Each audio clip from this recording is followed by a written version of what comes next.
Hey everybody, welcome back to the Gossip Chronicles with Jen, and I got my girl Mel with me, my What up? bestie. Hello, everybody. I'm excited to be here, Jen. Yes, I Our am first podcast. so excited. This is like anticipation galore. So, kind of just give you guys a little background.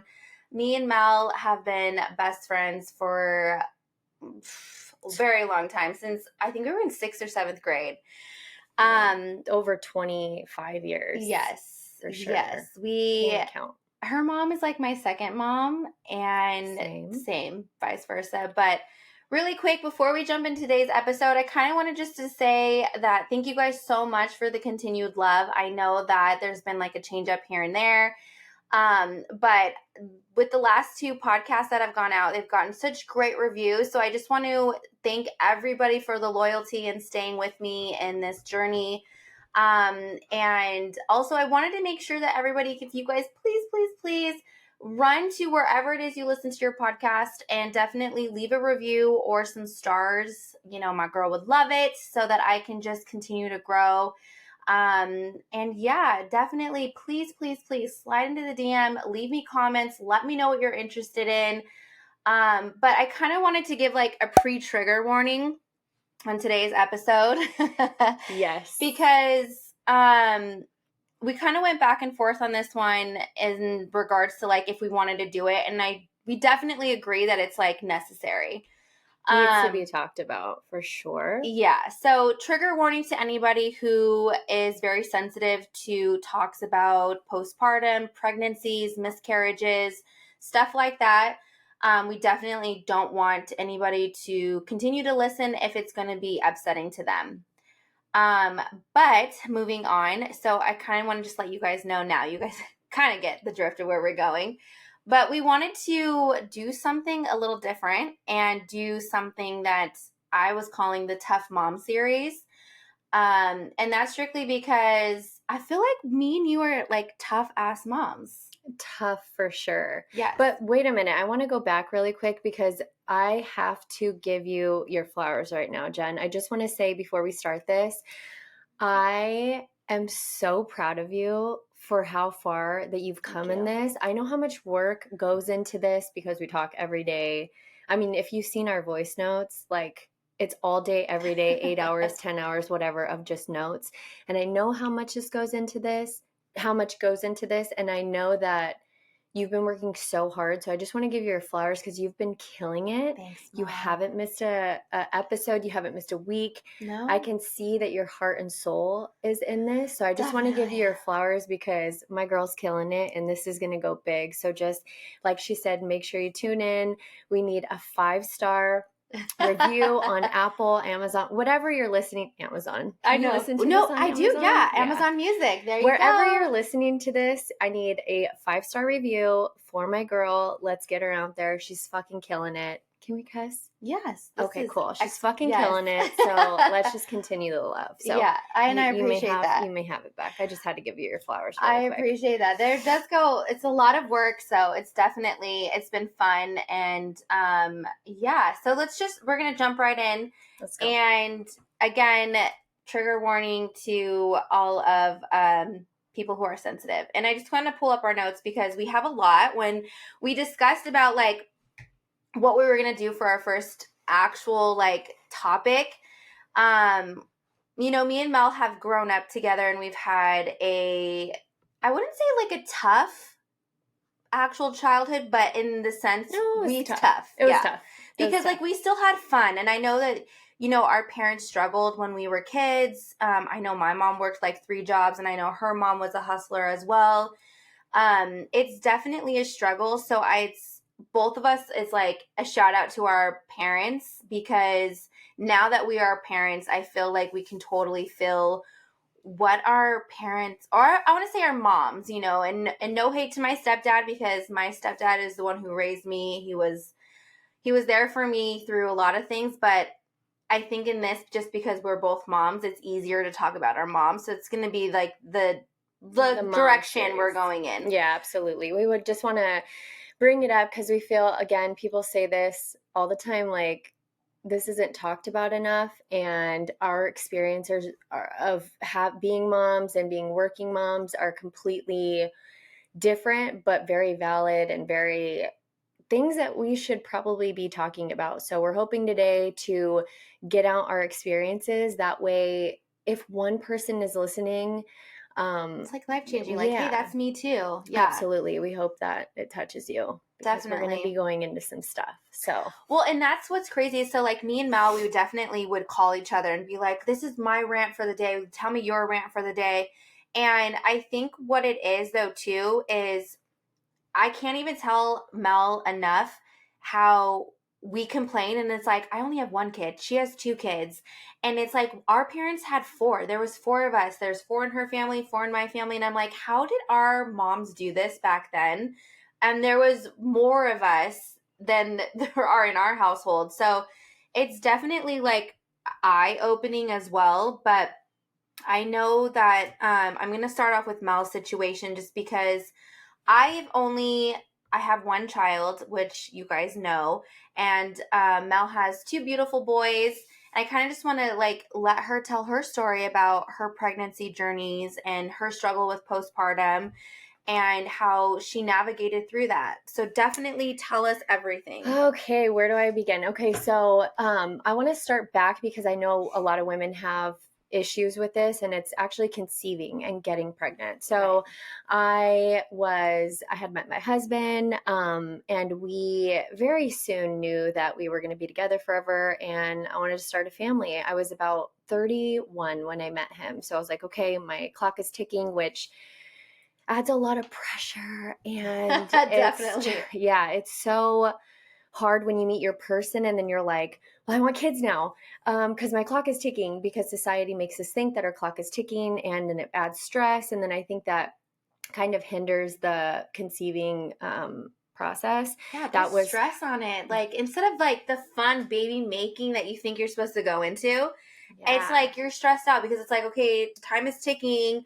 I'm hot. I'm ovulating. Yeah, I have to get pregnant by this time. And so I think that added a lot of pressure to us. So I think about a year and a half into it, I remember I called you. I was in my apartment. I called you, and I was watching the Kardashians, and it was the episode where Khloe didn't have kids. Like everybody had kids and she didn't. Yes, I was like, it was a Friday and I had one, and I was like, I'm never going to get pregnant. Like, what's wrong with me? Little did I know. I think I got pregnant a week later, but it was happening for me. But I just want to shout out to all the moms that are trying to conceive right now, because I know I had a blip, like a little blip, like a year and a half to me is a little blip of what some moms go through to get pregnant. And my heart just goes out to anybody trying to conceive right now. I know a lot of people told me just relax and it'll happen, but you can't relax sometimes, because each day it's goes not on. What makes it happen. And I don't even know, like when you guys would try and you felt even like, oh my gosh, my period is maybe like a day or two late.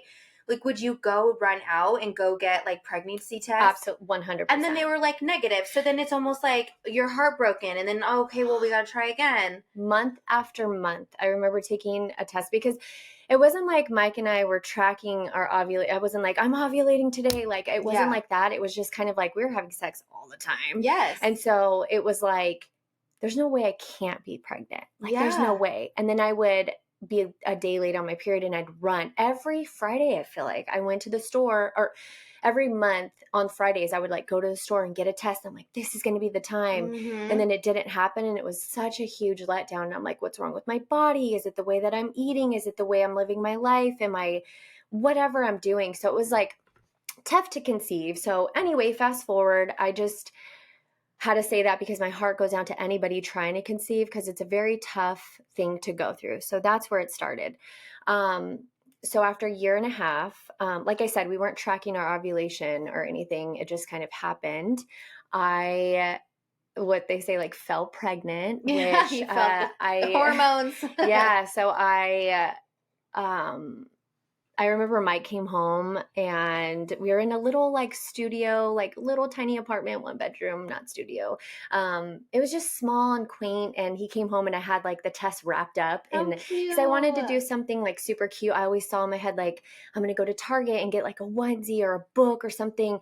And when it happened and I found out I was pregnant, I just sat on the couch and I was like, oh, fuck, it's this happening. is real. Like, this is happening. Fuck, my life is about to change. Well, because it's funny because I took the test because I was about to pour myself a glass of wine. And I was like, you know what? I'm a little late. Let me just test.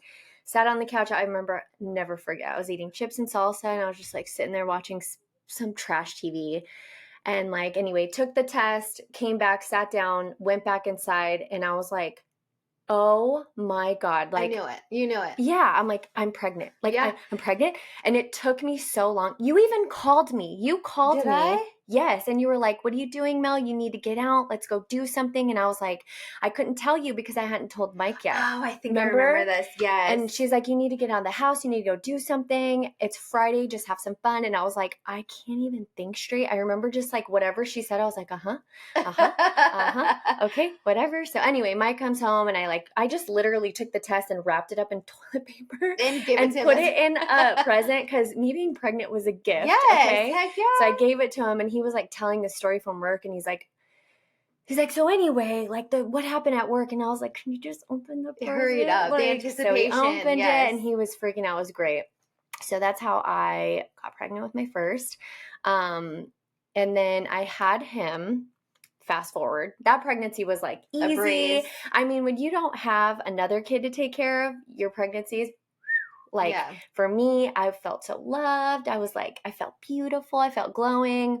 Which you were. You were definitely glowing. Jen. Because I think if you guys all start, listening to the podcast, you guys heard how I mentioned about my friend and I went to Vegas and we saw the Gwen Stefani on Residency. This is the girl. Yeah, we definitely had fun when I was pregnant. Like, I was not going to let that stop me. Like, little did I know when 2 kids come, it's a little different. Yeah. But I'm glad I didn't let things like that stop me. Like, going to see Gwen. Like, that was like, I was pregnant and I was just like. We had such a good time. Yeah, we were at the pool parties and I was just like, it was so much fun. Yes. And I even got like a virgin daiquiri. And like, everybody was like staring and I was like, it doesn't have alcohol. Like, it's good. Like, I prayed for this baby. Like, there's no way. I had to get so mad at people because I was like, why are you guys staring? You were getting protective. I was like, she's having a good time and it's not liquor. Yeah.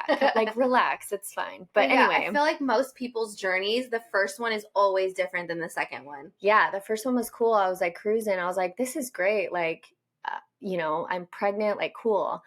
So I had him and I wanted a natural birth and I was able to achieve that. And now let me tell you something. If you do not have a natural birth, that is fine too. And what I mean by that is having an epidural. Yeah. So I was like, I'm not going to have an epidural. I'm going to do this natural. I did it. And you'll find out when I keep telling the story, but I had an epidural with my second one. So I was proud of myself for doing it with no epidural, but that is not to say if you have one that anything's wrong with that too, because that shit is great too. So, yes, definitely. I feel like it's to each your own. Everybody's pain level is different because I feel like I have a very high tolerance for pain. Yeah. And I could not handle the pain. I literally, the way that my daughter was positioned, I could not, like, she was hurting my back and she was hurting, like, it was just all you around had like the pain. A sunny side back pregnancy almost. So there was that pain is, I heard, like unimaginable. Like that is they said she was sunny side up is what they called it. Yeah. Like she was facing up, like she wasn't facing down. And I could not get it out. And I was like, at first, because I said too, I was like, I'm going to do natural birth. Like, I'm just going to do everybody, it all. I think. And then as soon as I showed up, I was like, give me the goods. Give me the stuff. Yeah, you know what? We had a doula with my first one. My friend Laura, shout out to Laura. Laura, you know how much I love you. And honestly, she got us through it. She got us through that. She kept Mike calm. She kept me calm. Because at one point, didn't you want the epidural? Like, absolutely. Yeah. I told her, I was like, let's just see what else we could get. And she was like, okay. She just ignored me. And that's exactly what I needed. And I was like thinking, this bitch just ignored me. I just said that I want an epidural and this bitch is ignoring me. Because Mike was looking at me like anything you want, like whatever. And Laura was like, okay, well, let's redirect. She just was God knew I needed her, right? So that was that birth. Had him. He was 5 pounds, but no NICU stay. Like, I mean, He was a everything. preemie. Yeah, he was a preemie, no NICU stay. He was ready to come out. I just make really small babies. So anyway, fast forward to 5 months later, I was like, oh my God, I'm pregnant again. Like I'm late. Now I had a 5-month-old. Okay. And I remember I just went to the store, got a test. Mike had told me, my husband, you need to go get a test because I think you're pregnant again. So I went and got a test, took it, left it in the bathroom, went in too soon, checked the test, and it said not pregnant, or it didn't say anything, something like that, whatever. So I was like, I'm not pregnant. So I left it on the counter. Well, when Mike got home, I was like, hey, babe, like, I'm not pregnant. I took a test. And he's like, oh, okay. That's weird because I feel like you are, but all right. He goes to the bathroom and he grabs the test and he's like, Mel, you are pregnant. It says pregnant. And I was like, come back. Oh my God, are you kidding me? Like, I didn't wait for it to like process long enough. So anyway, I had a 5-month-old and I got pregnant again. So, that pregnancy was a lot different. Let me tell you, I was depressed. Well, also, I think we had to throw this in there too, but you were also pregnant during COVID.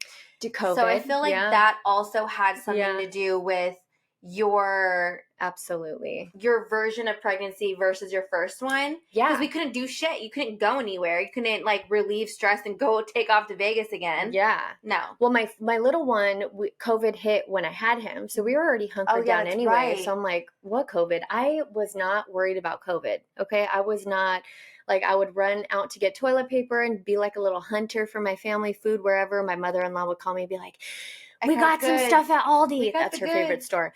We got some stuff at Aldi. Like, you need to go here. I grabbed this for you, whatever. It was almost like, not fun, but it was like, okay, I get to get out of the house. Yeah. It was fine. We were hunkered down anyway. With the second one, being pregnant and having a toddler was a little rough, especially a little toddler. So when I was like 9 months pregnant, having to pick up this toddler. Yes. It was just a lot. And my husband works nights, so it was really hard. It was like night and day. Like Karma, my first baby, I saw butterflies it was just great. Second one, Remy, a little bit different just because I had my other one to take care of, but still so thankful to be pregnant. But yeah, that one was a little different. I think I was a little depressed. Do you feel like you felt like it throughout your whole pregnancy, or do you think you just felt like the bluey blues, like the way, I wouldn't say full-blown like depression, but almost a sense of like cloudiness, throughout your whole pregnancy? Or would you say that it was only toward the end? So with Karma, I know distinctively the difference between having baby blues and having depression in pregnancy. Yeah. Distinct. Because with Karma, I remember it was like when the sun would go down, I would get the blues because I'd be like, I'm going to be up all night. I love my sleep. I would go to bed at 8 and wake up at 8. Like, I could sleep. But when you have a baby, you don't sleep. No. And so when the sun would go down, I would get these blues. Like, did you get them? Like, I didn't. Thankfully for me, I never experienced postpartum. And that's the thing is like, some people are like, oh, I had postpartum so bad. And I'm like, I just never experienced it. That's so good. I don't know what most women went through, but I remember seeing you go through it, and you would just cry, and I would be, me, anytime Mel calls me, I'm like, here's a solution, do this, do that. And like, how to fix it. Just want to like fix it and like make her happy again. So that was like my number one thing was like, try to do this instead. Yeah. And it's hard. It's hard, especially when you have a household to run and you have another little baby. And then on top of that, you're like, why am I feeling all these emotions? Why don't I feel like this? And I should be feeling like this. Yes. I just had a baby. But yeah, with Karma, I would get the baby blues when the sun would go down because I'd be like, okay, I know I'm not about to sleep. Right. Like me and my husband, we would do 4 hours and 4 hours. You sleep 4 hours. So it was blues. It was like, I'm a little sad, but not really. Because I just, look what I just made. Yeah. But with Remy, it was full on depression because, and then I had Karma earlier. So I delivered at 35 weeks with him. You didn't have to go through the full pregnancy. Yeah. but the doctors put me on progesterone, which is a hormone. Yes. I'm telling you, I feel like that was something that messed with your hormones. Yeah. Because you didn't have that your first pregnancy. Like, and bad. You had to get a shot once a week? Once a week. For your whole pregnancy? Every Monday, I had to go in and get a shot in the bottom, which wasn't fun to go in every month or every week and get a shot in your butt. And then during COVID, they're pumping you with hormones. And honestly, I wish I would have advocated a little bit more for myself, because for me, I felt like I'm healthy. I'm good. Right. I eat very well. I exercise. Like, there's no way, like, my body is going to do what it's going to do. But they were scared of my body rejecting the baby. Mm-hmm. And I remember thinking, like, should I do this? Should I not? And I was like, well, I'm not an expert. Like, I'm just going to do it. But now in hindsight, I'm like, I think my body would have even told me, like, okay, your baby's cooked, is ready to go, because I just make small babies. Because that's what the shot was for, is just so that you wouldn't go into premature labor. Just keeping the baby in. But pumping you every week with those hormones, I mean, I think that really took a toll. I can't tell you for sure, but you feel it. I feel it. That might have been a little different. So anyway, I ended up giving birth to Remy again early because I had itchy palms and itchy feet. So I went to the emergency room and I was like, something's wrong. Do I have cholestasis? And they ended up doing the test, but that test didn't come back for 5 more days. So they were like, we're just going to induce you. This is wild. My water broke with Karma. That's another story. My water broke with him at home, like in the movies. Boom. Okay, we need to go to the hospital, But with Remy, they induced me. So I had 2 completely different births. Right. Yeah. And so I remember I gave birth to him and everything was good. Brought him home. And then it really sat in when you have 2 little things to take care of. Beautiful little angels. Yes. And you're just like, oh my God. And then that hormone drop was gnarly, I bet. Oh my God. It's real. And so I started feeling just really sad. I would look at my 2 kids and be like, I'm so happy, but I'm so sad. Yeah. Like, why? Like, look at these angels. I know. And they would like kiss Karma would kiss his little face. And I'd be like, I should be so happy right now. And I'm not. Like, what's wrong? Right. So I started falling into a lot of it. I'm not gonna sugarcoat shit, right? No, like, I started falling into a deep depression. Like, it was really bad. And my heart, if you're going through this right now, like, my heart goes out to you, because postpartum depression is so real and it's so gnarly. Like, not only did your body just like go through the craziest thing it's ever going to go through, but then you got to come home and that's your safe place, but then you don't feel like inside your body, like, you don't feel like yourself. And so it's a really, really tough time. Yeah. Like, really tough time. And that's the thing though too, is I feel like people, because I remember when you were going through it, you wanted to vocalize it more and you wanted to like put yourself on like Instagram, which is like a platform where you can touch a lot of people at once. Right. And I remember you were like, you're not alone. I'm going through this too. This is what I feel like.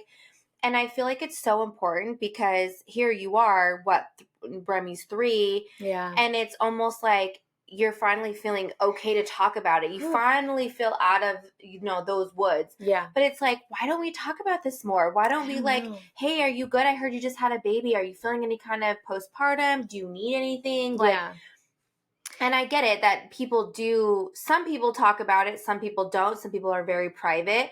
But I just feel like it shouldn't be something that we hold close. Like, oh, it's great. I'm good. We love the new baby. Like, be honest and just say what it is that you're feeling. It was really hard to even get on the internet because I remember that's the whole thing when like Trump was in office, Black Lives Matter was happening, protests were happening, like, and I just felt, because I married a person of color, my babies are of color, and I felt like so urged to say something because I'm like overwhelmed. I'm like postpartum, COVID, Black Lives Matter, like, I remember the one president situation, everything. It was just so heavy. And I remember one day I called Mike and I was like, you got to come home from work. Like, I'm going to go out there. I'm going to protest. And then he's like, you need to stay your ass at home. Like, you just had a baby. It's for a good cause. I get that. But like, there was just so many things, like, going back, like, talking about postpartum and stuff, I felt like I didn't want to get on my Instagram and be like, oh, guys, this is how I feel, but I felt like... Because someone may take offense to it, like, well, why are you talking about that? Or like, I just wanted to see that when I was going through it, to be like, oh, well, this homegirl over here went through it and she said that, so I'm not alone. Like, she went through it. So I just, if I touched one person, but I would just get on there and say, I would feel so dumb too, because I would have no makeup on, my hair a mess, not showered for days, hadn't even brushed my teeth. But I'm like, I feel compelled, like I have to say something. I have to tell people, like, this is very hard. And if you're going through it, like, you're not alone. I just wanted people to like feel like they're not alone. And also, like, if you need me, call me, because I'm still going through it. So if you need me, like, let's just talk, let's be friends. Like, because it was a hard time. I remember, I feel like too, when people go through stuff like that, you want to feel a sense of normalcy. Yeah. You want to feel like, oh my gosh, you went through that too? Okay, thank goodness I'm not alone. Yeah. Like, thank goodness that I have somebody else to like bounce questions off, or what did you do? Or, you know, especially with me, I'm sure I never asked you the right questions. I would check in on you here and there, but it probably wasn't as consistent as I could have been, because you don't know. You don't know. It's not like, I don't know. I just feel like it's very hard, because some people are like, are you sure you have postpartum? Like, what a lot of people said that to me. Exactly. Like, are you sure it's postpartum? And I'm like, I've never felt like this. Like, this is how I knew I had it, because we live by a lake. And I remember, like, one day I had the kids and I was like driving by the lake. I know that your brain needs to see water, you know? Yes. And so I would drive my kids down to the lake all the time, and we'd just sit there and watch the lake and not just say, you guys look like water, you know? Yes. And I remember my intrusive thoughts were like tearing me apart. And I remember thinking one thing, and mind you, when I would hear these stories before, I'd be like, this bitch is crazy. Like, I know. Like, you think that?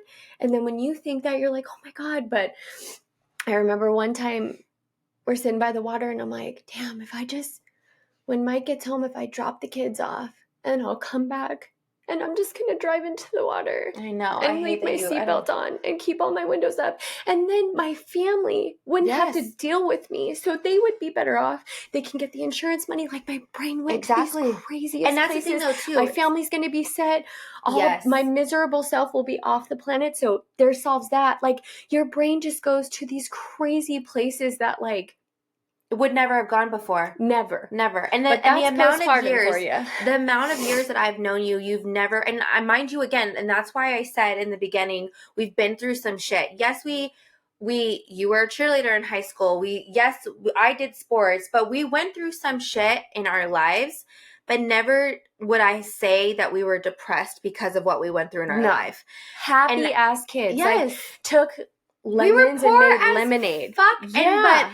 And when I say poor, yes, we had a roof over our head. Yes, we had food on the table. But when I say like poor, I'm meaning that we didn't have the most expensive things. I had a lot of hand-me-downs from my older sister, because my mom would try to like get her the best things, and then it would just trickle down to me. And then at that time, like, I remember I used to want like those Skechers with the blue bottoms. You remember that? And I'd be like, Mel, let's beg for them. Yeah. But what I'm saying is, we knew what we had was great, but when you went through that in that moment, I think that was the first time I've ever really seen you depressed. Yeah. Like, I remember I was talking to her one time on the phone, and I could just hear it in her voice, and I was like, something's not right. I kept her ass on the phone the whole fucking time, and I showed up at her house, because I was just like, I'm not going to let her be alone. I'm not going to let her know I'm coming over either, because I feel like what you I would do, have been like, no, it's okay. You put a wall up, you close the door, and you don't allow anybody in, because you're almost like, you're closed ashamed. Off. Yes. You're ashamed because, like Jen said, like, we have had the craziest stuff happen to us in our stories. I could tell you millions of stories of things that have happened, or situations I've put myself in when we were younger that, like, weren't the safest. No. And, you know, my mom, she was a G. Like, she worked. There was food in the fridge. It may not be the food you want, but there's food there. Yeah. You know, so we never went without. But, you know, the way I provide for my kids now, that's why I stopped it too, because I was like, no, you guys are going to have the best life. Yes. I want you to have some grit, but you guys are going to have the best life. It's just like, we didn't grow up like that. So you talk about your sister's hand-me-downs, and then when Jen was done with them, she'd pass them my way. So, like, it was this thing.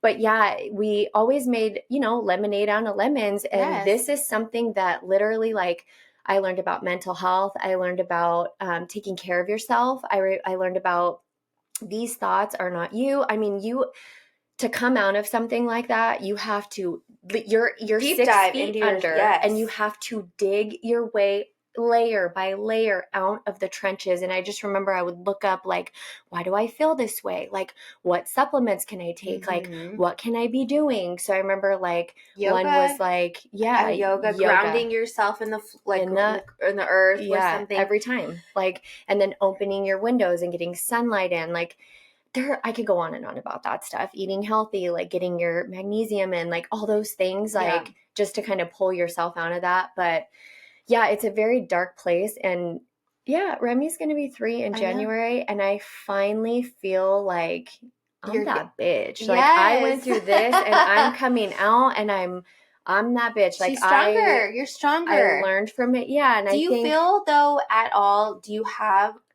and you may have to, like, really think about this question, because I've never asked you this before and it just came to my mind. But do you feel, because of your postpartum, do you feel that your relationship with your first son versus your second son is any different? Or do you think absolutely not? Okay. In fact, because I've heard that. I've heard that sometimes people, they push the baby away and the relationship and the bond is not the same. Yeah. And I've heard, because everybody's journey is different. Just like everybody's pregnancy journey is different. Yeah. Everybody's after birth is also different. Your postpartum, I didn't experience postpartum, but you did.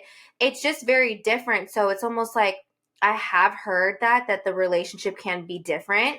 Yeah, but some people say that. And let me just tell you, if you're feeling like that right now, that is okay. Because sometimes it takes time, and that is okay. All of this stuff is okay. Yeah. Just know that your body, your mental, your soul, everything just went through the craziest thing that a woman can ever. The hormones alone that you go through, the hormones is that fuck you up. Yes. Every time. It's the hormones. Yes. So just know that if you feel not connected to your baby right away, that is okay. That's why, again, I'll go back to Chloe right now. She had a surrogate. Yes. And she's admitting, which I love that she did that. Me too. For talking about it. Thank you so much, because she has this platform and so many people look up to her.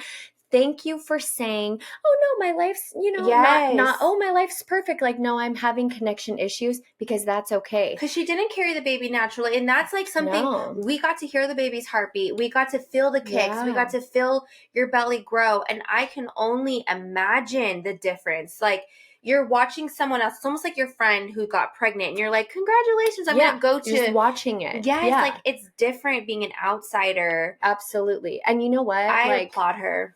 For myself, in answer to your question, no, I never felt disconnected from him. Thank God. Because let me tell you something. I would go through postpartum 20 more times and have the connection with my littlest Remy than to go through. You know what I'm saying? Like, because he is your ball and chain. Oh my gosh, your ball and chain. He is my probation officer. Yes. He wants to know where I'm going. He's calling even you like collections. Mom, like, where are you? Excuse me, I have not talked to you in 2 minutes. Where are you? Yes. Mom, in the house. And I'm just like, yes, I'm right here. So he is my baby. So no, it didn't change our connection, thank God. But I know, again, for some women it does, and that's okay. Yeah. That's okay. Because it'll grow. It'll grow with time. It's just that you have to go through the process of getting through postpartum. And I'm going to tell you right now, and I think that'll kind of lead us into the next topic, because I feel like after, and I'm going to say this just because we are in the United States of America, okay? So I have a very big problem with the way our health system works, whether it's mental health, whether it's you needing to see a doctor, whether you need to go see a specialist, and I've vocalized this to you so many times. But my thing is, though, too, is that there's not enough support. Because if you had an outreach to, I don't know, like they have lactation nurses. If you had somebody that you could call a hotline and be like, you know what, I'm going through postpartum. I need to talk to a nurse every day. Help. Like a crisis line. Yes. Like, can I please see a therapist just to help me navigate through my day-to-day feelings and struggles and all of whatever comes with postpartum, like help me navigate through that. But no, you give birth, here's your baby, here's your $35,000 check, or not check, bill. And like, we'll see you on the next turnaround. Go the find next your one. mommy and me group. Yes. If you need help, get yourself help. I don't know, but just get some help. Talk to other moms. And it's like, you feel where's very help? lonely. Like, where's help? You know? Real quick, though, I really have to give a shout out to my husband, Mike, because not only did he not understand postpartum, right? He didn't understand it because his wife was acting crazy, you know? I'm sure, like, yeah. But he is an angel. He would research it. He would look stuff up online. He would be like, hey, I learned this today, and I think that this is okay for you to feel like this. He would talk to his clients, and he would be like, yeah, my wife's going through this, like, and then the women would be like, oh, I went through that too. Like, why don't you do this for her? Whatever. So I have to give it up to my husband because he literally, like, this took me and him by surprise, but the way he came through for me, like,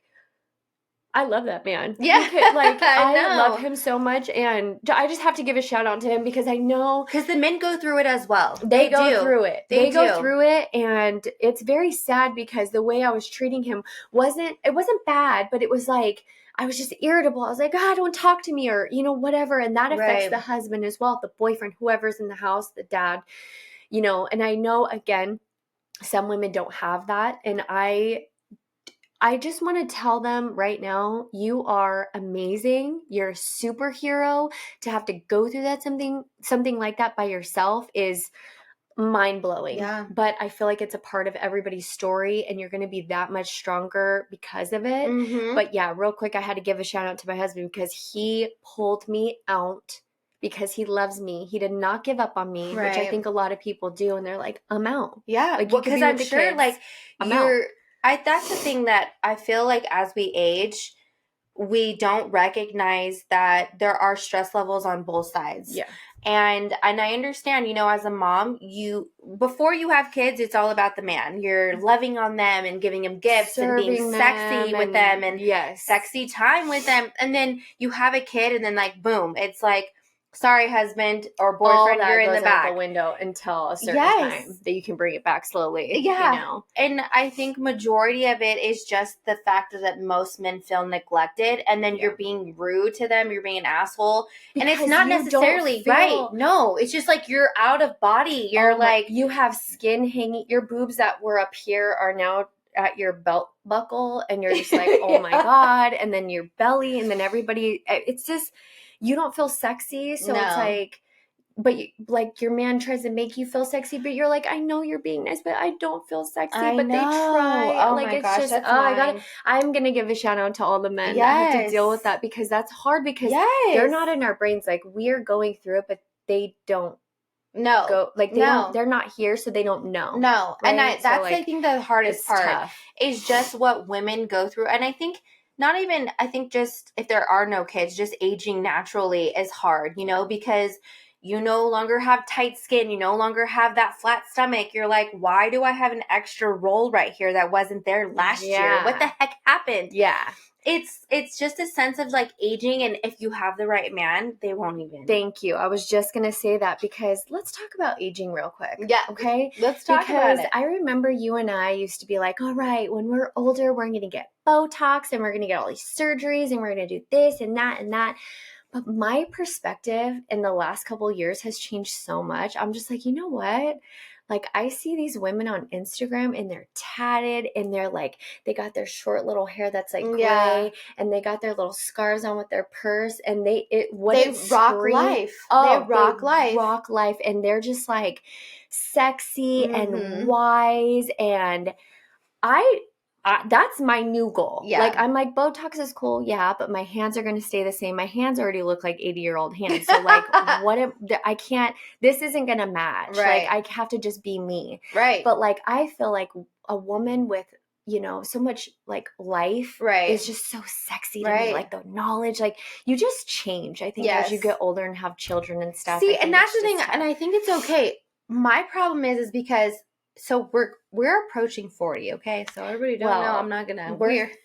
We're approaching. We're not there. More years. Okay? We're approaching, but we're not there yet. A lot more years. My thing is like, I am okay with Botox, but I feel like when the time is right. Yeah. Because I feel like what's happening now is majority of these girls are 22, 23, and they're literally getting injectables. Their lips, the cheeks, the forehead. Yeah. Listen, right now, I am all about the serums in a bottle. Like, give me the hyaluronic acid. Give me the good stuff. Give me all the good stuff. But at the same time, Jen, if that's what makes you happy at 24, I mean, I got breast implants when I was 22. Yes. Oh, I have mine. And you couldn't tell me nothing. You could not tell me nothing. I was going to get them. I was going to get them big, and I did it. And I rocked them. And you enjoyed them. I don't want them. Exactly. So it's like, to the girls that are doing that, girl, do your thing. Yeah. Do your thing. If that's what you want to do. Okay. Do your thing. I think what I'm saying is that they're just starting a lot younger. It's not just a boob job, because before it was just getting your boobs done. Yeah. Now it's the BBLs, and now it's the big ass lips, and now it's the Botox your whole face, and the boobs. And I know people who are like not even 30 yet getting liposuction. And again, yes, if you feel it, girl, you do it. If that's going to give you your sense of confidence. It just, to me, I think it's the age. It's the age, like, why are you starting so young, girlfriend? Like just wait until you get a little bit older and then do it. But yeah, and it's crazy because when I'm 38. We're 38. There's our ages. I'm still 37. I don't know what you're talking about. Yeah, you're 37. You're about to be 30. So don't age me. I know. For me, I'm just like, I would pray to God right now if I could be like, God, please give me the body I had. Oh my God, my boobs, my natural boobs. I would give anything to have my natural boobs back. Like, oh my, what did I do? So just anybody out there, just think twice, do your research, and if you're gonna do it, go to somebody, a bomb ass doctor. Don't get a deal. Save up your coins. Do it the right way. Absolutely. Make sure you it's your body. Like, that's your biggest investment. Health as well. So just do it correctly. Do it right. Yeah, I agree. 100%. 100%. Find the best doctor that you possibly can. And even I remember the doctor I went to get my boobs done. I knew 2 or 3 other girls who went, and I was like, I need to see them. If you don't mind, like, let me see your, and I knew them close. So like both of them showed me, and I couldn't be more satisfied. Yeah, absolutely. Hey, whatever floats your boat. Exactly. You got one life. You want to get big lips, big, nose job, ear job, boob job, butt job. Do you. Just make sure you do it the right way. The right way. Save your coins, go to a good doctor. Do yeah. But so we're gonna go to the next topic. Yes. The next one is a little bit harder. So the next one is going to definitely talk about miscarriages. So that's another thing. So my story is, and I'm not an emotional person, so I really hope that I do not get emotional. But every so often, depending on who it is, I get emotional. So bear with me, but I'm right here, pissed. So I actually I have one child, and she's 6 years old, and we absolutely love and adore her, but it became to a point where I wanted to enjoy having her as little as possible for as long as possible, but I knew that I did want to have another kid. And so we've been trying for a very long time, and for some reason it just was not happening. And it came to a point where I'm like, okay, look, I'm getting older in age, and I don't want to put the stress level on, like you said, I'm ovulating. Let's try to go conceive. It's just become so unnatural to me that you feel more or less like it's like a job, and not an actual. We made love. Yes, we made a baby. Exactly. Oh my God, we're pregnant. It's like, no, in 5 minutes, meet me in the bathroom. Exactly. It puts a lot of pressure. And so I think at this point, I said the bathroom. I know. Did you? Do people? So what did you say? You said, do people have sex in the closet? Oh, in the bathroom. I'm like, do people have sex in the closet? I mean, when you have kids, you just have sex wherever you can. In the closet, outside. You say, have you ever had sex outside? I have. Like you and Mike, just like, let's go back there real quick. No. Okay. But me and him. Hey, if it needed to be outside, it needed to be outside. It's literally, you just got to get it in. We have a 4-bedroom house. Anyhow. And yeah, true. You don't need for that. Just know all the rooms have been christened. Maybe in one of the rooms. Bathrooms? Maybe in one of bathrooms too. Laundry room? Hey, wherever you need to do it, do it. But that is that's a truth. It's because you do have to like meet me here. We have a kid. Yes. Oh my gosh. And you're just like, I'm trying to be in the. I can't. I know. That's always the worst. Yeah. And I feel bad again. We'll go back to the men because it's like they're like I swear sometimes they look at you and you could be a mess. Like literally, I'm a mess. I work from home. I sometimes like just throw on a t-shirt and some workout shorts and I'm like, okay, this is what I'm going with. I have not done my hair because it takes a lot. Like my kid is in school. Anyways, but the man will look at you and be like, oh, let's get it on. And you're like, really? I look like shit right now. Like, I didn't brush my teeth. I don't care. I didn't shower. I don't care. Look what I'm wearing. I don't care. I don't have makeup on. I don't care. No, like, no, they don't care. No. And I do love that. I do love that like, you know, he'll take me as I am. But yes, honey. That's the thing is like good guys. Yes, why. They'll just say, hey, meet me in the closet. And then it's like go time. But it's like, listen, I got a crying kid. I got to make dinner. I got to get to gymnastics, you know, like good grief. But anyways. It's a lot going on. So we've been trying for a very long time. And it became something where we started telling people, you know, unfortunately, I feel like that's people ask you all the time. When are you going to have another one? When are you? That's so annoying. How did you feel when people would ask you that? Oh my gosh! Like I hope I never asked you that. I don't know. I think I would ask you like, "Are you guys going to have another?" But I knew your journey. Yes, you did know my It's more journey. Strangers, right? That's like strangers. So when are you going to have another kid? And you're just like, or people you haven't seen in like a really, really long time. Yeah. It's like, oh, your daughter's getting bigger. When are you going to have another one? And it's like, when are you going to shut your mouth, Karen? For the permanent record, don't ever ask that. Yes. Okay. My new thing is like, when are you going to get married and when are you going to have another kid? Like, just don't ask those questions. When I do, if you get an invite, that's when it'll happen. You should just say, never, bitch. And shut the door. And what are they going to say? That would shut them up. I know. It's like everyone's a Karen these days. Stop asking. But anyway, so so we had been trying for a very long time and it was something that I just said, you know, when it happens, it happens. If not, we were very blessed with our daughter. And so we would still try, you know. I don't want to say like mentally try, and when I say mentally try, like we wouldn't like do all of the tests. We wouldn't like get mentally prepared. It was more or less just like, we know we wanted another one. So like, let's keep trying. Let's keep, you know, Question. Did you ever track your ovulation or did you find that too stressful? Okay. So Mel, my little love here, I may have made it worse. She bought me an ovulating kit and I was like, thank you so much. And I had got on my fitness journey. Like I'm telling you, I got like hardcore with it. Like supplements and like the diet and everything. Like she didn't skip a day. Like I would get alerts on my watch and be like, damn, I need to step it up. Because Jen would just be killing it. Sometimes 2 a day is like, boom, 3 boom, days. Boom. I would literally, I was walking 10 miles a day. I was doing hardcore workouts. I was like doing all of the stuff that you need to do to like build muscle, get lean. And I was literally killing it at my goal, at my fitness journey goal. And I was so proud of myself. And I remember she's like, I ordered you something and it's going to come in the mail. And I got it. And it was an ovulating kit.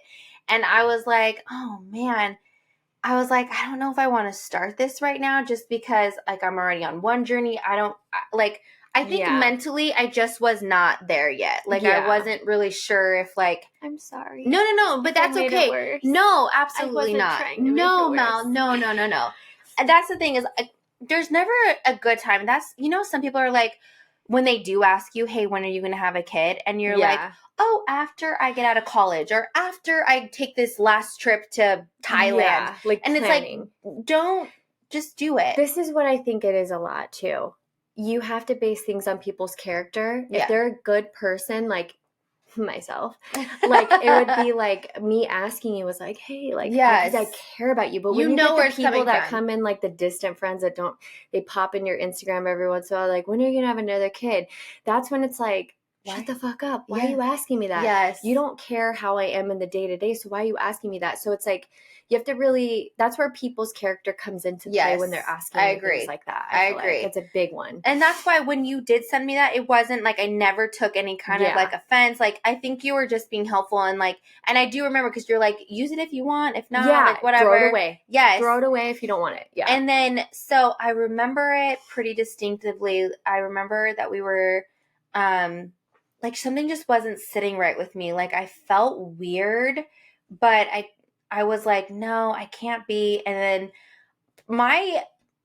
my period comes like it's on time, no matter what. There's no nothing. It's like, it's here.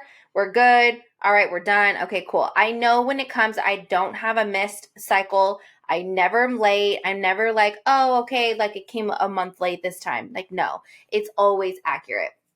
And so, on this case, I just knew something was different. And I think I just knew that I needed to take a pregnancy test. And I remember my daughter was with me and I was like at Target and I was like, I'm going to pick up a pregnancy test just to see, you know. Wait, did she know what it was? No, so she saw me put it, and my daughter's nosy, okay? My daughter's my best friend. My daughter goes with me everywhere. She's my little sidekick. I didn't hear this. Yes. Wait, I'm hearing it for the first time. Yes. So she literally goes with me everywhere, and we do everything together. And so we were at Target, and I put it in the basket, and I like put something else on top of it. And she was like, Mommy, what is that? And I was like, oh, it's something for an adult. And she was like, but like, what is it? And I typically explain a lot of things to her. Yeah, like, you're very open with her. If I buy tampons, I'm like, I will explain it to you when you get older, but just know you will have to use these at some point. And it's typically around this age group or like whatever. And I'm like, but we'll talk about it then. So with this, I didn't say anything. I just said it's something for an adult, and you know, and she kept asking me, and I was like, I finally had been like, stop asking me. I'm not going to tell you what it is. Yeah. And I didn't even tell my boyfriend. I didn't even tell him. I didn't say anything.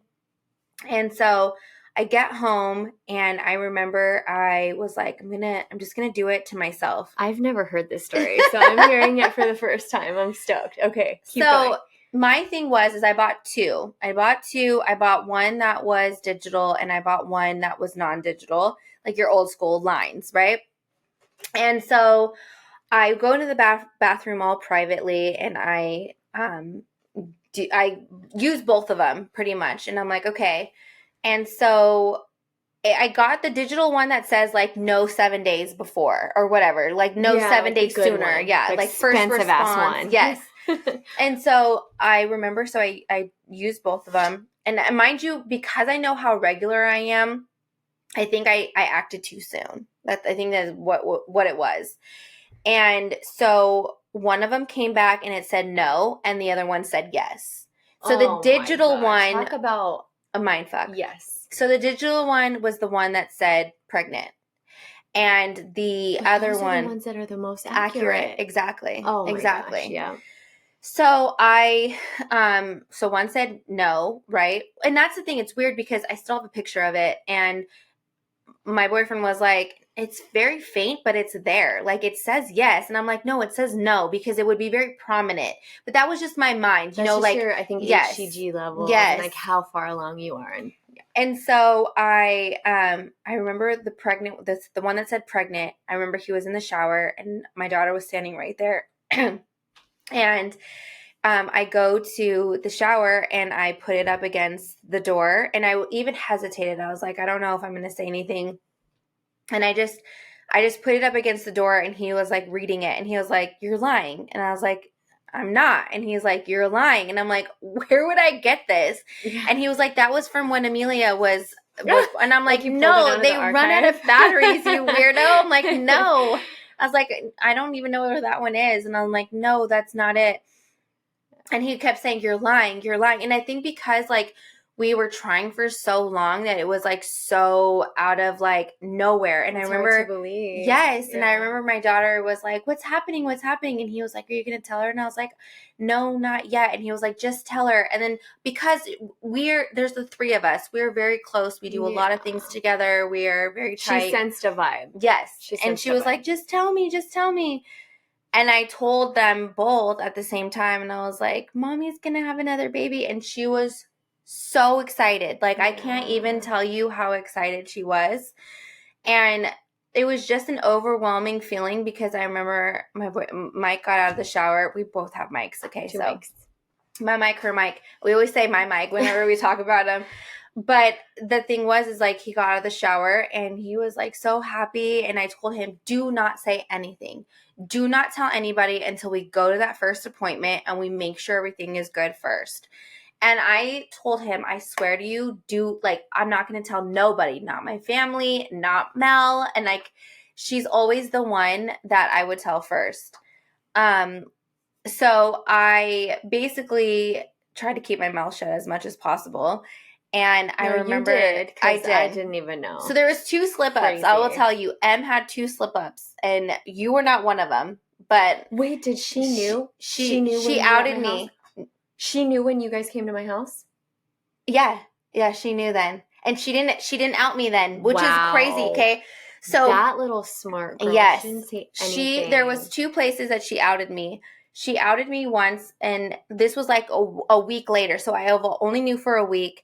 And the first time, it was a Saturday. Me, my mom, and her, we went to this little event in Riverside. I haven't heard this story either, so this is cool. I love podcasting. Yes, it comes out. Everything comes out. Yeah. So we basically, we'll just run it for as long as we can go. Yeah. Okay. So we were with my mom, and we were walking, right? We were walking where we parked. It was probably like half of a mile. So we had a little journey, and my daughter pulls me by the arm and she's like, come here, I gotta tell you a secret. And she like gets in my ear and she's like, are you gonna tell Grandma? And I said, oh, great. And I was like, no, we're not gonna tell her right now. I'm whispering, right? And she was like, you have to tell her. That's your mom. And I'm like, oh, great. Here we go. And I'm like, no. So we're like bantering back and forth, me and my daughter, in front of my mom, her grandma. And my mom was like, just tell me. And I'm like, you tell her then. And it was like on the moment, on the spot. And beautiful moment. I can't. It was, my mom hugged me and it was amazing. And I was like, Mom, you can't tell anybody though, because I haven't even gone to the doctor yet. We, like all of the things. And so that was the first time she outed me. And then, so she didn't tell anybody. My mom didn't tell anybody. The next day, we had gone to the aquarium of the Pacific for Ethan's little thing. Uh-huh. And I remember that. Yes. Yeah. I remember you go, you were pregnant then? Yes. Okay. And so we go, and mind you, at the aquarium of the Pacific, I don't know if anybody, it's just a huge ass aquarium where you can see fucking fish, whatever. But they do have alcohol there. And we had got there first, and I remember we met everybody, and I had felt like utter crap. Like, I just felt like crap. You're tired, you're groggy, you kind of feel like you want to eat, but you can't eat. You don't have an appetite, but you have to. Yeah.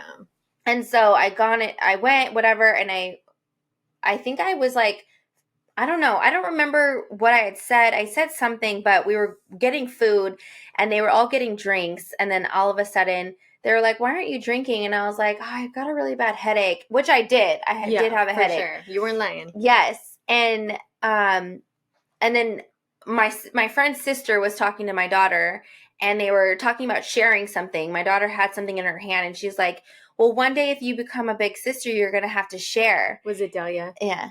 And so she said, well, that's going to happen because my little sister or brother. And then Delia, I looked at my daughter and I was like, oh my God, please do not catch on to that. And she said, wait, you're going to have to share. And she totally got it. And then I had to tell them. Yeah. I had to say something. So they found out.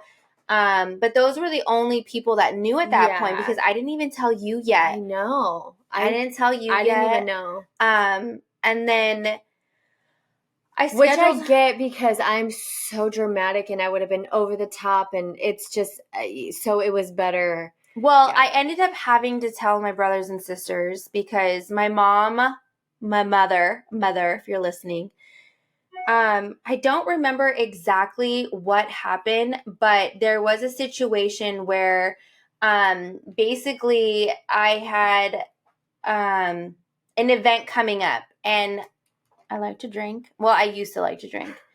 But I wouldn't even say I like to drink. I'm just one of those people, like, time. I would go and I would have a glass of wine. That's what it would be. I would have a glass of wine. I would, if someone was like, hey, we're all going to take a celebratory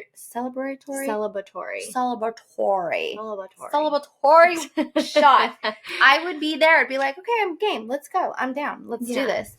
But I knew I couldn't drink, so I had to say something. I had to tell my family. Yeah. So my mom made me FaceTime my whole family, and I told my whole family. Yeah. And this was still early on. Like very early on. What, I hadn't a couple weeks. Yeah. Well, because for everybody who has been pregnant, you know that like they don't allow you to see the doctor until you're a certain amount of weeks. So you have to get past, like, I want to say it's after 10 weeks is when you can go. Yeah, something like that. Yeah, I want to say it's like 10 weeks is when you can actually go see like the OBG. So you literally just have this test saying I'm pregnant. Yes, and you're like, and you have to wait. You have to wait until you're a certain amount of weeks which is nerve-wracking. Exactly. And so I had to wait for that time to become present, and so I ended up telling my sister, and it's heartbreaking because it was really hard because she was like, we're going to have a baby shower at my house, and we're going to do this theme, and we're going to do it like this. And it was really hard because it was almost like everything was in motion. And then, so I found out in April when I found out that I was pregnant. And then it wasn't until May that I had my first appointment.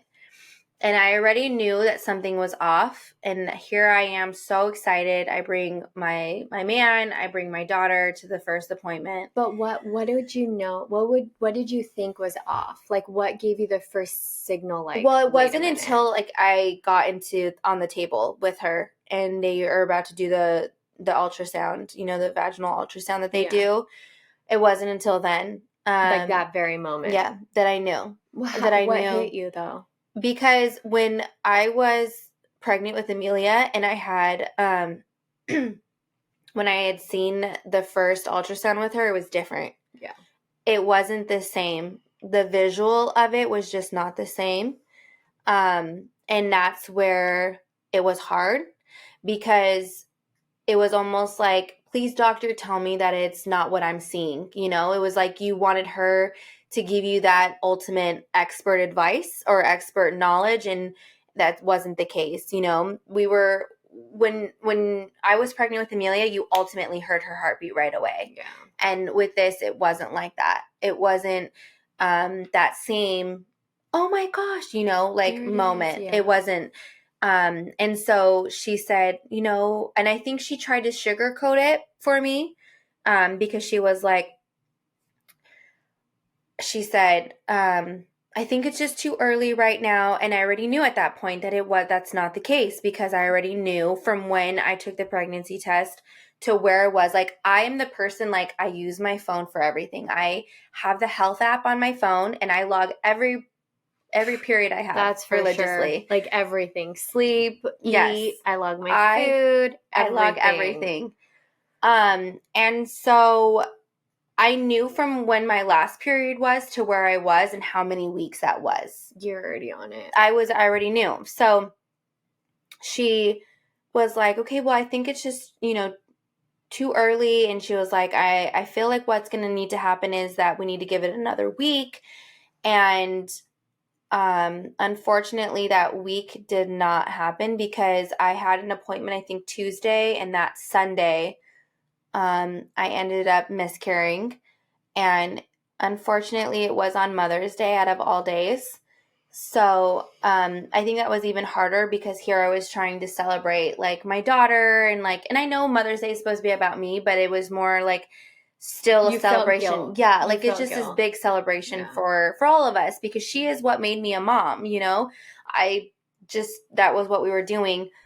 And unfortunately, on Mother's Day, I had to spend it at the ER. And I remember it like yesterday, I went to the bathroom and I saw blood. And Did you know this was coming, or did the doctor say, hey, this is not a viable pregnancy, like it's gonna happen? Or was there still hope when you were at the doctor? So there was hope, and then when Mother's Day came around and you did start bleeding, is that when it really hit you? Like, yeah.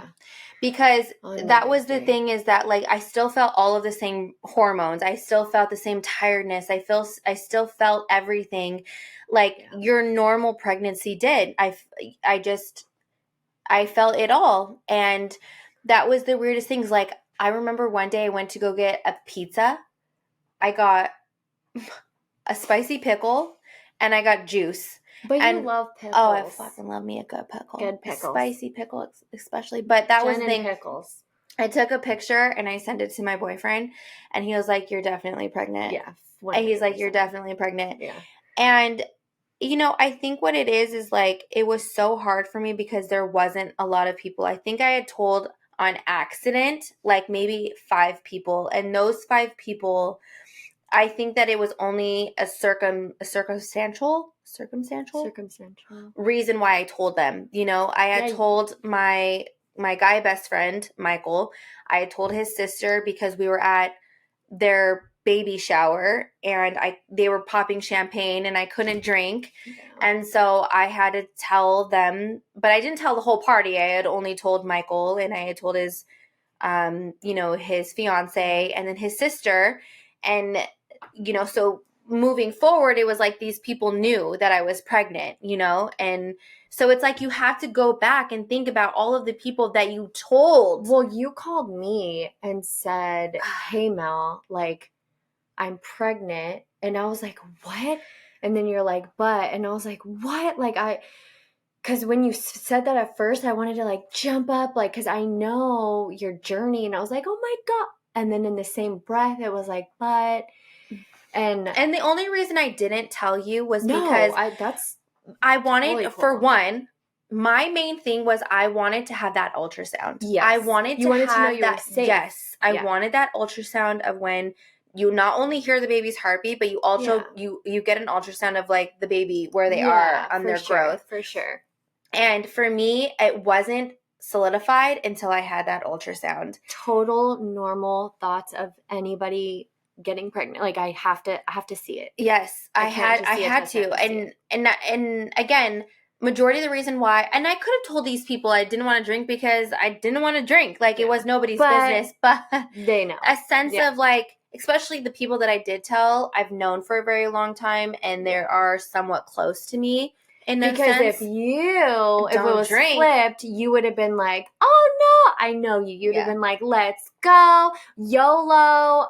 It's a Friday night. Come on, bitch, because you are the one that gets the party started. So that would have been flipped. So when you don't, people are like, wait, she's the one that gets the party started. And you're just so obvious. If it was me, I'd be like, bitch, I just don't want to drink. But if it's you, it's like, wait a minute. Yeah. Wait a minute. 100%. Not to like get shitty and wasted, but just to get the part. Like you like a good cocktail that looks pretty. Like that's your thing. Yeah. You know? So I see where people would be like, wait a minute. Yeah. And I felt obligated to say something. That's the thing, is I felt obligated to like explain why I couldn't.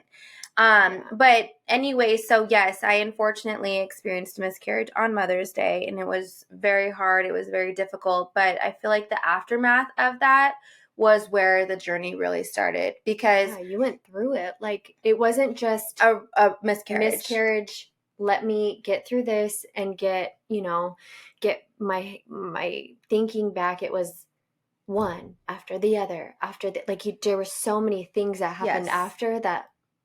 It's weird because you know how people say you never know your own strength until you have to go through it. Yeah.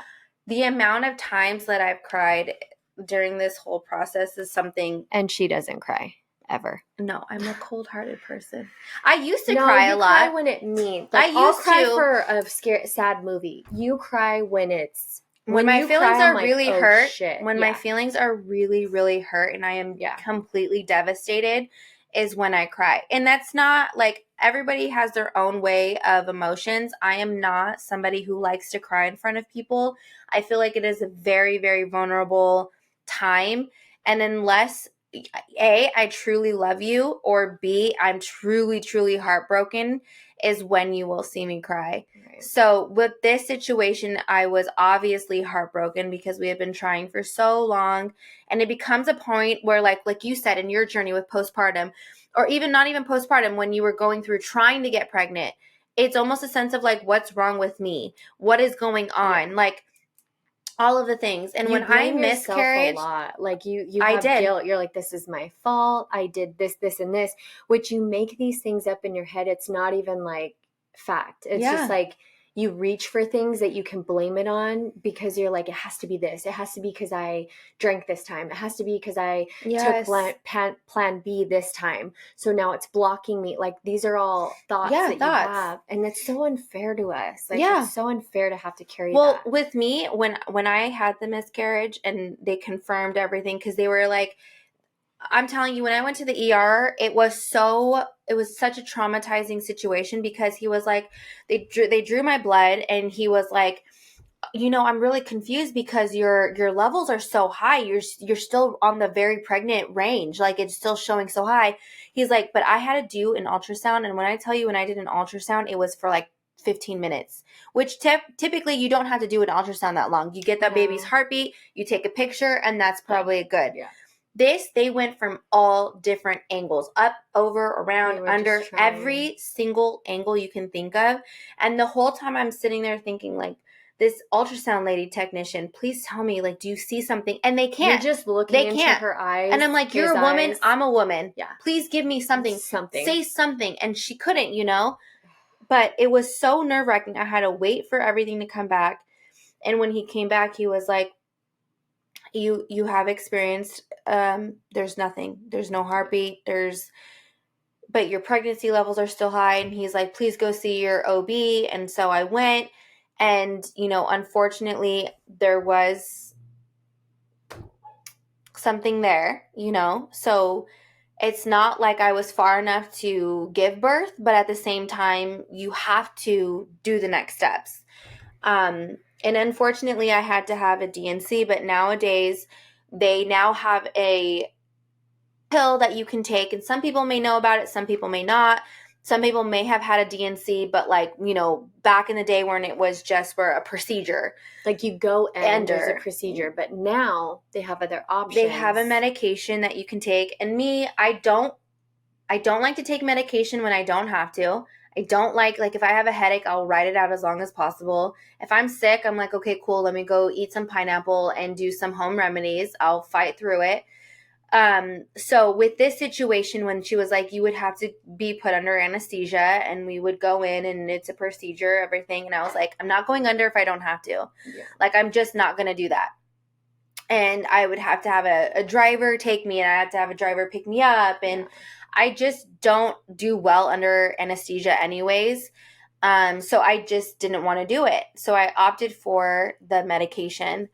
And when I tell you that I wish I would have known something in the future, this is one of those circumstances. I really wish that my doctor, she was great, but at the same time, I don't think she fully grasped what I was getting myself into. What you're about to go through. And I remember when you told me, because you told me this in one call. Yeah. And I was like, okay, what are you going to do? Do you need help? Do you need to get... And you're like, I'm just going to do it at home. And I remember going, oh my God, I don't know if and I haven't been through that, but I did have a friend back in the day that I used to snowboard with that went through that. And she went through hell. And I was just like, oh my gosh, okay. And I remember I literally got on my hands and knees praying for you, please. Because I knew that you may not have heard how hard it was. And that's the thing. I feel like the nurse should have said, listen, this is going to be very hard. Oh, you're going to go home and this is what you're going to experience. You're going to go through labor. You're going to do the whole 9, but it's going to be at home and it's no medication and da-da-da. But I feel like they didn't give you enough because I heard this from my girlfriend. Yeah. And I've always been terrified. So when you told me that, I didn't want to say anything, but I was like, oh, my best friend's about to go through it. Yeah. She's about to go through it. And I just What happened to you after is right. And that's intense. the thing. It was very intense. I had to do everything at home, and I can't even tell you enough. Like, big shout out to my man, because he literally was like there for me. We have a kid, and she was so worried about me and what was happening. And it was like almost like your body was prepping itself. So I took these pills, and I had to wait for like 8 hours for it to fully kick in. So you just sit there. So I just sit there and waiting. And it was very, like, you're watching the time, like, nonstop, watching the time. Okay, is it going to kick in? Maybe it'll kick in earlier. No, it was not like that at all. It's labor at home. But basically, you know the outcome isn't going to be what you want. No. So it makes it 10 times harder. Yes. For you to go through that. No pain medicine. No. At that point, I'd be like, inject it, put it in, get it, like, but it's at home. So it's like, you can't even get that relief of like, well, I'm not going to feel any pain with this. You know, she prescribed me Norcos, but I didn't pick them up again because I am who I am and I don't take medication. And it was something that was like, why didn't I pick that up? I should have just done it and not gone through this. But unfortunately, I went through it. I went back a week later, and they told me that it didn't all dissolve. And unfortunately, I had to go through it again a second time. I had to experience the whole thing over again. And it was like for, I would say, 3 or 4 weeks, it was back-to-back visits with my OB. And it was back-to-back. Like, I remember I'd call you after every visit, and I would just be like, it's not good news. It's not good news. Like, it was one thing, I had gotten an infection, and so I had to have, an antibiotic after that. It was literally... It just wouldn't stop. No. Like, the nightmare wouldn't stop. And I remember thinking, I think it was after, you did that cycle 3 times, right? Or 2 times? 2 times. Twice. And I think it was your last, Jen, so many times I was on my hands and knees, like, God, please, just same how we pray for Jonah, like, just please save her from this. What is going on? Like, you have to save my friend like this. What did she do to deserve this? And it's not that, it's just like, this was your story. Right. So hard, but this was your story. Exactly. But this is the thing, why I wanted to voice this is because not a lot of people know. I did not talk about this. And I remember, like, ever after, I went through the biggest, I wouldn't say depression, but guilt at the same time. I'll say a little borderline depression, but also because I was working out very, very hard at the same time as I knew I was pregnant. And I was like, maybe that's why. Maybe because I was like, and I know there's plenty of women who are like bodybuilders, who are like heavy lifters, who do throughout their whole pregnancy. But it was like my brain wanted to give it some sort of, or like 100%. A reason why. Yes, but give me an answer. Put it on that yourself. It wasn't your fault. And you had, what the doctors say is, if you're working out before, you can work out during. And you had already been 6 months in, like before, because you started last year, like prepping your body, eating health, like you started all this. You were, and when I say 3 a day, I mean 3 a day, because we are connected on Apple Watch. And I would even be like, damn, like I need to get mine in. So, you can't blame yourself. You cannot blame yourself, but I know it's easy. It's human nature. Yeah. Like, I literally went through the ringer. I was like, maybe it's supplements, maybe this, maybe that. Like, it was just very hard for me to like. Nothing you did. No.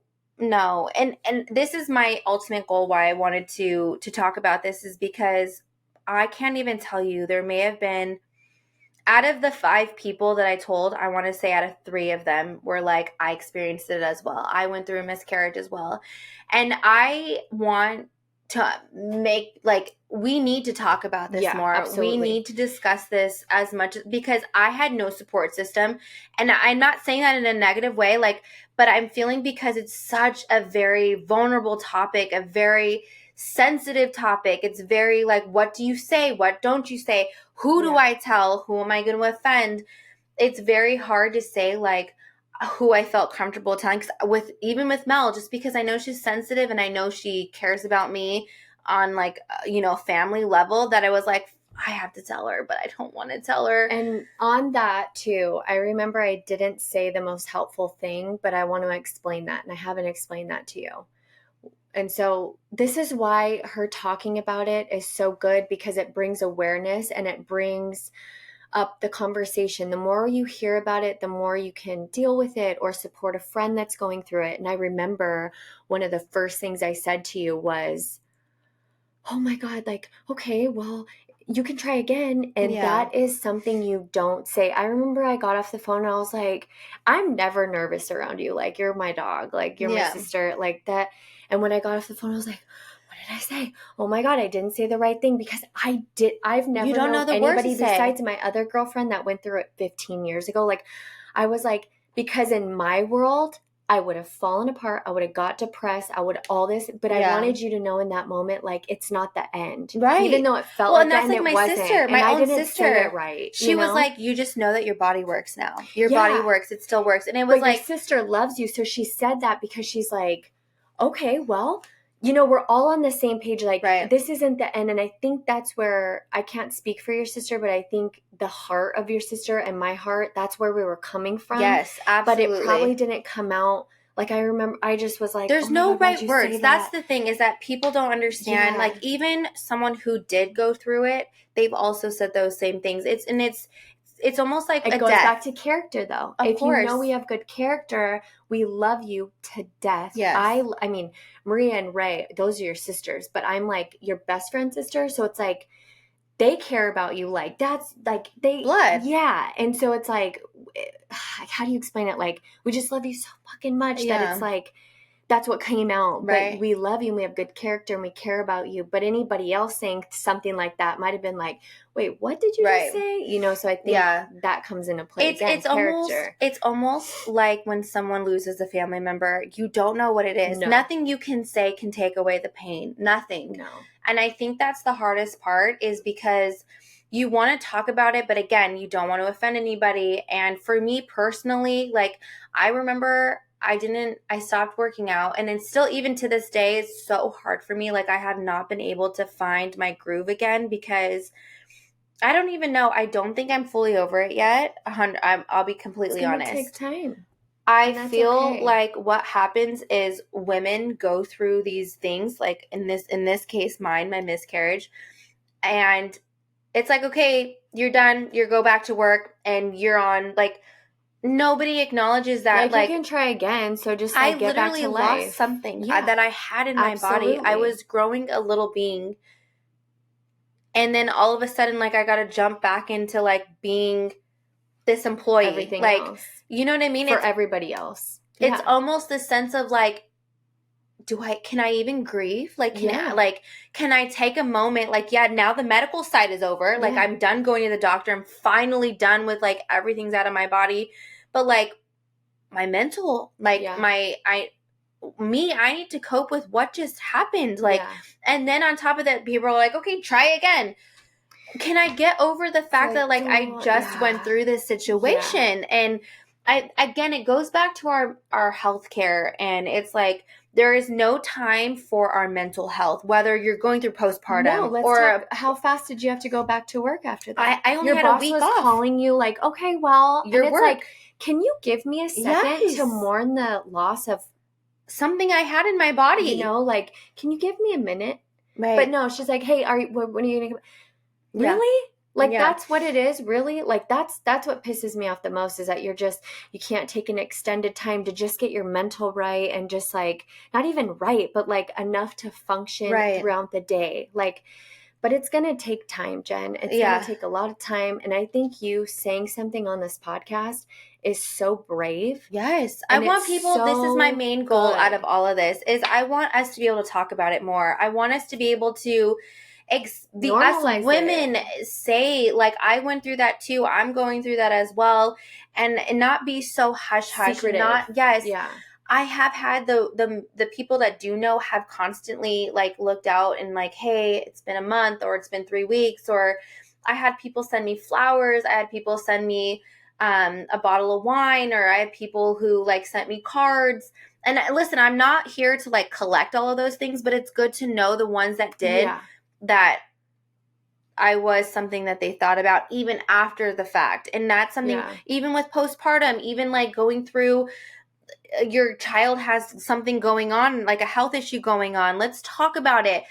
Me, miscarriages. Tell me how much it sucks. vent. Tell me, I don't feel good right now. Yes. I'm grieving over this, or I'm having a hard time, whatever, just get it out. I think getting it out a lot of the times is therapy in itself. And that's what I was telling her too before, because before we started the podcast, is that I always want to ask her about it, but I don't. Like, I talk to Jen every day, all day, for hours, literally. Like, sometimes we can't call each other because we won't get work done. Yes. We have to voice note and like get and back that's all to it when day. we can. And that's all day. But it's like in those moments, like I want to ask, but I don't want to like not ruin the day, but like make her go back to that place. Because for me, with my childhood trauma, I block a lot of it out. Like if I go deep, I can remember it, but it's not a place I want to be. Right. So it's hard for me to like be like, hey, are you okay from that? Because I don't want to bring you back there, but I do want you to know that I care about you, you know? So it's such a, it's very hard. It's very hard. My own mother, like I didn't even know she had one. And I was like, Mom, why didn't you tell me these things? And it's like, it's just something that we don't talk about, but we should. We should talk about these things more often. But look where your mom came from, okay? Completely different time. Right. And now we're in this time. But then when Amelia, this is a thing about breaking things, not breaking things, cycles, but like breaking cycles. But being being open with your kids, or whatever you want to call it, is with M. Someday you're going to get to tell her the story. You know what I mean? And I'm sure your mom didn't want to break your heart. Well, she knows. We had to tell her. Yeah. We had to tell her that. And oh my gosh, I think that was the hardest part out of this whole experience. I had to break it to my poor little 6-year-old.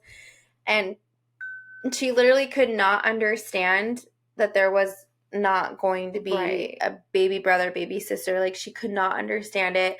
And it was very, very hard emotionally. And I think I think even mid conversation, I had to stop, and my boyfriend had to take over to like carry on the rest, because I couldn't, it was so heartbreaking for me. But let me tell you something so beautiful in that moment. Sorry, I cry for everything. So sorry. But your little family, Jen, because I remember I kept saying, do you want me to come pick up Em? And you're like, no, we're going to go through this together. And you guys literally went like this. Yeah. And you guys stayed by each other's side. Mike stayed by your side. Em stayed right snuggled up to you. You guys God showed you like your little family stuck together, and you guys overcame it together. You weren't in the bedroom crying. You weren't in the bedroom by yourself. Mike stuck by your side. Em stuck by your side. And for all this trauma that happened, there's something so beautiful that came out of that. And I just want you to know that. You're going to make me cry. You guys I hate crying. have such a good bond. No matter what anybody thinks, no matter what anybody says, you guys have such a good bond in your family and your unit. Yes, you know what I mean? That's something beautiful that came out of this. You guys know that no matter what happens, you guys all three got each other. 100%. You know what I mean? And I think that's important, is because I don't know what he went through, because when I came out of the bathroom when the situation happened, and he was like, I cannot get your face out of my mind. The way that you looked, and you were crying, and you were like, you couldn't even get the words out. He was like, I cannot get that visually out of my mind. I don't know what he went through. Men are very different, very, But he went through something. Of course. He went through it too. Again, this is where my biggest thing is, we just need to talk about things more. Let me hear your side of it. Let me say my side of it. And there's times when me and you have a disagreement, or we think you have your version of thinking of something and I have my version, and that's you bring light to this side and I bring light to that side, and it's communication. Absolutely. We just need to come together and talk about these things more often, because we don't know what that person in the very back is going through. Because, and that person, I could touch them and I don't even know you, 100%, and I could touch you. And there's so many women right now that are listening to this podcast that are going through it. Or went through it. Let me ask you something. What is something that you would want to tell women that are going through this right now? Any piece of advice? It's okay to be sad. Because I'm very private when it comes to my emotions. But it is okay to feel what you're feeling, because I remember the Sunday after everything happened, I was in a mood. I could not get out of bed. I was so emotional. It was almost like, you know, like when you do something fun and like a week later, you're all, last week I did this. That's, my mind was like, last week I was in the hospital and I was traumatized and like, I just could not, I was in a funk. I could not get out of it. And I remember like my boyfriend came in the room and he's like, are you going to come out of the room? Like, what's with you today? And I just was like, I'm sad. And I started crying. I just wanted to say that, like, what you are going through, please, please feel every emotion. Please talk to somebody that will lend you an ear. Even if you don't and you don't feel comfortable talking to them, but you feel like they are a good listener, say it. Tell them.